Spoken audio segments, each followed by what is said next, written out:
పేద ప్రజలకు సంక్షేమ పథకాలు అందనివ్వకుండా చంద్రబాబు ఎలక్షన్ కమిషన్కి వరుస ఫిర్యాదులతో కూడా మోకాలడ్డేస్తున్నారు. ఆంధ్రప్రదేశ్లో ఎంతోమంది ప్రజలు కూడా సంక్షేమ పథకాలు అందక చాలామంది ఇబ్బందులు పడుతూ ఉన్నారు. ఈ అంశంపై మనతో మాట్లాడేందుకు ప్రొద్దుటూరు ఎమ్మెల్యే అభ్యర్థి రాచమల్లి శివప్రసాద్ రెడ్డి ప్రస్తుతం మనతో ఉన్నారు. ఒకసారి మాట్లాడించే ప్రయత్నం చేద్దాం. సార్, మనం చూస్తున్నాము, మొన్నటి వరకు అవ్వాతాతను ఇబ్బంది పెట్టిన చంద్రబాబు నాయుడు ఇప్పుడు ఇన్పుట్ సబ్సిడీ కానీ ఫీ రీఎంబర్స్మెంట్ రానికుండా కూడా మోకాలడ్డేశాడు. అయితే పూర్తి కూడా స్వార్థంగా రాజకీయాలను చేస్తున్నట్టు కనిపిస్తుందా సార్? ఇదేమీ చంద్రబాబు నాయుడుకు కొత్త కాదమ్మా. ఏమంటే మరి నీ వయసు చిన్న వయసు కాబట్టి నువ్వేమైనా కొత్తగా చూస్తున్నావేమో. రాష్ట్ర ప్రజలందరూ చంద్రబాబు నాయుడు ముందు నుంచి చూస్తున్నారు. చంద్రబాబు నాయుడు శరీరం ఉండే లక్షణమే ఇది.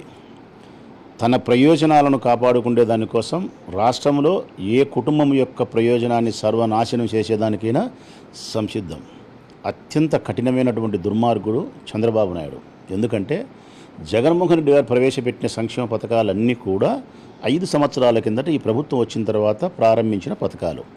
ఇవి పూర్తిగా 90% పేద మధ్యతరగతి వర్గాలకు సంబంధించినటువంటి సంక్షేమ ఫలాలు.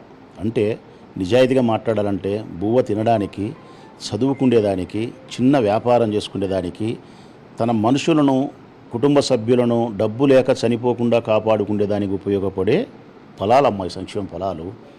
ఇట్లాంటి మనుషుల విషయంలో 4 సంవత్సరాలుగా అమలు చేసిన పథకాలు చివరి 5వ సంవత్సరం అమలు చేయాల్సిన సందర్భంలో, ఈ ప్రభుత్వం ముగిసిపోయే సందర్భంలో చివరి దశలో 5వ సంవత్సరం ఇచ్చే కాలంలో కూడా ఎన్నికలకు తనకు ఎక్కడ నష్టం జరుగుతుందో ప్రజలని చెప్పి ఎన్నికల కమిషన్కు ఫిర్యాదులు చేసి భారతీయ జనతా పార్టీ మీద ఒత్తిడి చేసి, ఎన్డీఏ కలిసి ఉండారు కూటమి కాబట్టి ఒత్తిడి చేసి ఎలక్షన్లకు అయిపోయేంత వరకు ఈ ప్రభుత్వం ఎవరికే కానీ రాగినాయ పైసలు ఇవ్వకుండా అడ్డుకోండి అని చెప్పి నెలల తరబడి 2 నెలలుగా ఆలస్యం చేస్తూ ఉన్నాడు. ఈ 2 నెలల కాలంలో ఆలస్యం చేయడం వల్ల ప్రజలకు ఎంత తీవ్రమైన ఇబ్బంది వస్తుందనేది అర్థం కాదంటే అర్థమవుతుంది. అర్థమైనప్పటికీ కూడా నా రాజకీయ ప్రయోజనం సిద్ధించే దానికోసం స్వార్థపూరితంగా నీ కుటుంబాన్ని సర్వనాశనం అయిపోయినా పర్వాలంటాడు చంద్రబాబు నాయుడు. అందుకే ఇన్పుట్ సబ్సిడీ రైతులకు ఎవరమైనా బుద్ధి జ్ఞానం ఉండే మనిషి ఎవరైనా ఈ రాష్ట్రంలో ఈ దేశంలో అత్యంత గౌరవాన్ని ఇవ్వాల్సింది జై జవాన్ జై కిసాన్. అట్టి రైతుకు ప్రాధాన్యత ఇవ్వాల్సిన ఈ ప్రభుత్వాలు ఇన్పుట్ సబ్సిడీ ఇవ్వకుండా అడ్డుకునే కార్యక్రమం చేసినాడంటే నిజంగా రైతు ద్రోహి. అతను తినే అన్నం కూడా నాకు తెలిసి అతని శరీరానికి పట్టకూడదు. ఆ రైతు పండించిన పంట. ఆడవాళ్ళు, మహిళలు, పేదరిక కుటుంబాల నుంచి వచ్చినారు. స్త్రీల యొక్క ఆర్థిక స్వావలంబనకు అని చెప్పి పెద్ద పెద్ద మాటలు మాట్లాడతారు. వాళ్ళకి ఇచ్చే చేయూత కానీ, వాళ్ళకి ఇచ్చే ఆసరా కానీ చాలామందికి ఇచ్చినాం. ఒక 5-6 వేల మందికి చేయూతకో, లేకుంటే ఇప్పుడు నా ప్రొద్దుటూరు నియోజకవర్గం ఉంది. ఒక ప్రొద్దుటూరు రూరల్లోనే దాదాపుగా 2000 గ్రూపులకు డబ్బులు ఇచ్చినాం. ఒక 516 గ్రూపులకు డబ్బులు ఇవ్వాలి. 516 గ్రూపులకు డబ్బులు ఇవ్వకుండా ఆపినాడు ఎన్నికల కమిషన్ ఫిర్యాదు చేసి. పాపం ఆ డబ్బులు రావడం వల్ల వాళ్ళకి ఎన్ని అవసరాలు, ఎన్ని ఇబ్బందులు ఉంటాయి. రకరకాలమ్మ పేదరికం అనుభవిస్తే తెలుస్తుంది. పెళ్ళి ఉంటుంది, పేరెంటం ఉంటుంది, చదువు ఉంటుంది, ఇల్లు కట్టుకుంటుంటాం, లేకుంటే ఇంకొక ఇబ్బంది ఉంటుంది, అప్పుకు వడ్డీ కట్టాల్సిన పరిస్థితి ఉంటుంది, మొగుడికి బాలేకుండా ఉంటుంది. ఎన్నెన్నో అవసరాలు, ఎన్నెన్నో ఇబ్బందులు. వాటన్నిటికీ నువ్వు మోకాలడ్డడమే. విద్యా విధానంలో అసలు ఆయనకు బుద్ధి జ్ఞానం ఉంటే చదువుకుంటే పిల్లల విషయంలో ఎవరైనా అన్యాయం చేస్తారా? వసతి దీవెన, విద్యా దీవెన, ఫీజు రీఎంబర్స్మెంట్ ఇవన్నీ కూడా ఆపుదల చేసినాడు. దానివల్ల పిల్లల యొక్క సంవత్సరాలకు తరబడి చదువులే భంగమయ్యేదానికి కానీ ఆలస్యం జరిగేదానికి కారణం ఉంది. ఇవన్నీ కలిపి దేనికి చేసినావంటే నీ పనికిమాలిన 75 సంవత్సరాల వయసులో ముఖ్యమంత్రి పదవి తీసుకునే దానికోసం. నీ పనికిమాలిన వయసులో ఈ దేశాన్ని ఏం ఉద్ధరించినామని 14 సంవత్సరాలని మరొకసారి ముఖ్యమంత్రి కావాలని ఆశపడుతున్నావు. నీ ఆశకు అద్దు పద్దు లేకుండా పేద ప్రజల యొక్క జీవితాలను బుగ్గి చేసి నువ్వు అందరం ఎక్కుతావా? శ్మశానం మీద, శవాల మీద నడిచిపోయి నువ్వు కిరీటం పెట్టుకుంటావా? అది సాధ్యమవుతుందా? నీకు ప్రకృతి సహకరిస్తుందా? దేవుడు నీకు అనుగ్రహిస్తాడా? ఈ ప్రజలు నిన్ను అభిమానించగలుగుతారా? ఈ పొద్దు కాకపోతే 13వ తారీఖు తర్వాత 14 అయినా, 15 అయినా, 16 అయినా జగన్మోహన్ రెడ్డి గారు ఆ ప్రజలకు డబ్బులు ఇస్తారు. జగన్ అంటేనే నమ్మకం తల్లి, చంద్రబాబు నాయుడు అంటేనే అబద్ధం. ఈ విషయం ప్రజలకు స్పష్టంగా తెలుసు. కాబట్టి ఈ పరిస్థితులను ప్రజలు అర్థం చేసుకుంటారు. ఎన్నికలకు ఈ సంక్షేమ ఫలాలు ఆపిన దానికి ఎవరు కారణమని కనుక్కోగలుగుతారు. జగన్ పట్ల వారికి ఉండే సంపూర్ణమైన విశ్వాసం ఉంది కాబట్టి ఓటు వేస్తారు. 13 తర్వాత వారి డబ్బులు వారికి వస్తాయని నమ్మకం ఉంది. ఆ డబ్బు తీసుకుంటారు. తర్వాత మళ్ళీ జూన్ 4 తర్వాత కొత్త ప్రభుత్వంలో తీసుకోవాల్సిన సంక్షేమ పథకాలు కూడా తీసుకుంటారు. ఈ ముసిలోళ్ళ ఉసురు తగిలి చంద్రబాబు నాయుడు సర్వనాశనమవుతాడు.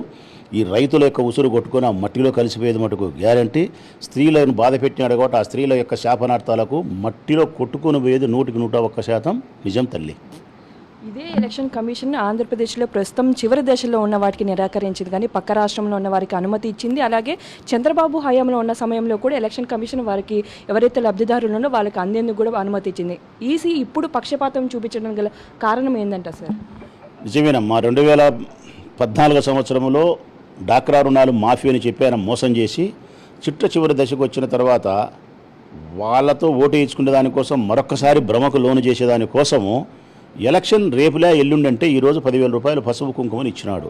ఎట్లిస్తారయ్యా ప్రలోభ పెట్టేదానికంటే అది ఇంతకుముందే ప్రవేశపెట్టిన పథకం అంటారు. ఇంతకుముందు ప్రవేశపెట్టిన పథకము రుణమాఫీ, ఇప్పుడు ఇచ్చినది రుణమాఫీ కాదు పసుపు కుంకుమ. అంటే చెప్పిన పథకాన్ని అమలు చేయకుండా గాలికి వదిలేసినది పట్టించుకోలే, కొత్తగా ప్రవేశపెట్టి పసుపు కుంకుమ మీరుతో 10,000 ఇచ్చేదాన్ని వాళ్ళు పరిశీలించరు ఎన్నికల కమిషను. వారికి నచ్చితే చుట్టము, నచ్చకపోతే చట్టము. చంద్రబాబు నాయుడు ఇప్పుడు నచ్చినాడు కాబట్టి చుట్టమైనాడు, మేము నచ్చలే కాబట్టి చట్టం మా మీద ప్రయోగిస్తారు. ఇప్పుడు ఆ చట్టమును కరెక్ట్గా ప్రయోగిస్తారంటే పక్క రాష్ట్రాలు అయితే సంక్షేమ పథకాలకు అమలు చేయమని ఆదేశాలు ఇస్తారు, ఈ రాష్ట్రంలో అయితే మాత్రం అమలు చేయొద్దని చెప్పి ఇస్తారు. అది కూడా దగ్గరికి వచ్చేంత వరకు రిటర్న్గా రాసి ఇవ్వకుండా కూడా రిటర్న్గా వచ్చినంత దగ్గరకు వచ్చింది అందరూ మేము కోర్టుకు పోయి ప్రజలకు మేలు చేసే అవకాశం కూడా కల్పించకుండా ఉండాలనే ప్రయత్నం చేస్తున్నారు. ఇది ఎన్డీఏ కమిషనా లేకుంటే ఎన్నికల కమిషనా అనే అనుమానం వచ్చే పరిస్థితుల్లో ఉంది. అనుమానం ఏముందిలే తల్లి, ఇది ఎన్డీఏ కమిషనే, ఎన్నికల కమిషన్ కాదు. సో ఇప్పుడు ఈ విధంగా చేయడం వల్ల కూడా ప్రజల్లోకి ఏమన్నా నెగిటివ్ వైపు వెళ్ళే అవకాశం ఉందని అనుకుంటున్నారా సార్? లేకపోతే సీఎం జగన్మోహన్ రెడ్డికి మళ్ళీ సీఎం పట్టం కట్టబోతున్నారా? నెగిటివ్ ఎప్పుడు వస్తుందమ్మా? ఎవరు తప్పు చేసి ఉంటే వానికి నెగిటివ్, ఎవడు కరెక్ట్గా ఉంటే వాడు పాజిటివ్. ఈ విషయంలో నెగిటివ్ చేసింది ఎవరు? చంద్రబాబు నాయుడు, భారతీయ జనతా పార్టీ. ఒకటి దొంగోడు, ఆ దొంగని మాట తల ఊపినోడు బీజేపీ. ఇద్దరు దొంగోళ్ళే, తోడు దొంగలే. కాబట్టి వాళ్ళు తప్పు చేసినారు కాబట్టి ఆ తప్పును ప్రజలు గ్రహించగలుగుతారు, తప్పనిసరిగా వాళ్ళకు నెగిటివ్. ఒప్పు చేసిన వాడు జగన్మోహన్ రెడ్డి, సంక్షేమ పథకాలు ప్రవేశపెట్టినవాడు, నిష్పక్షపాతంగా నిజాయితీగా ఇచ్చినవాడు, పేదవారి జీవితాలలో సంతోషం ఉండాలని చాలా కలలు కన్నవాడు, అమలు చేసినవాడు, బడుగు బలహీన వర్గాలకు సంబంధించి ఎస్టీ, ఎస్సీ, బీసీ, మైనారిటీ కులాలకు సంబంధించిన పిల్లలు, పేదవాళ్ళు చదువుకొని ఉన్నత శిఖరాలకు అధిరోహించాలని చెప్పి ప్రయత్నం చేసి విద్యా విధానంలో విప్లవాత్మకమైన మార్పులు తెచ్చినవాడు జగన్మోహన్ రెడ్డి. ఇంత సహాయం చేసినాడు. మరి చివరి దశలో డబ్బు ఉంది నా దగ్గర అయినా కానీ ఈయనకుండా చేస్తున్నారు ఫలానా అని చెప్పిన తర్వాత ప్రజలు ఎందుకు అర్థం చేసుకోరు? స్పష్టంగా అర్థం చేసుకుంటారు. జగన్ వాళ్ళ కొడుకులాగా భావిస్తున్నారు, మనవల్లాగా భావిస్తున్నారు, అన్నలాగా భావిస్తున్నారు. సమస్యను అర్థం చేసుకోగలిగిన విఘ్నులు ఆంధ్రప్రదేశ్ రాష్ట్ర ప్రజలు. తప్పనిసరిగా 13వ తారీఖు జగన్కు అనుకూలంగా తీర్పిస్తారు. జూన్ 4వ తారీఖున కొత్త ప్రభుత్వాన్ని మళ్ళీ జగన్ నాయకత్వంలో ఏర్పాటు చేసుకుంటారు. ఈ డబ్బు ఇప్పించుకుంటారు, ఆ పథకాలు మళ్ళీ తీసుకుంటారు, సరికొత్త పథకాలు కూడా జగన్తో ప్రయోజనాలను పొందుతారు. చూస్తున్నాం కదా, మొత్తంగా చంద్రబాబు నాయుడు రైతు ద్రోహి అని కూడా చెప్తున్నారు.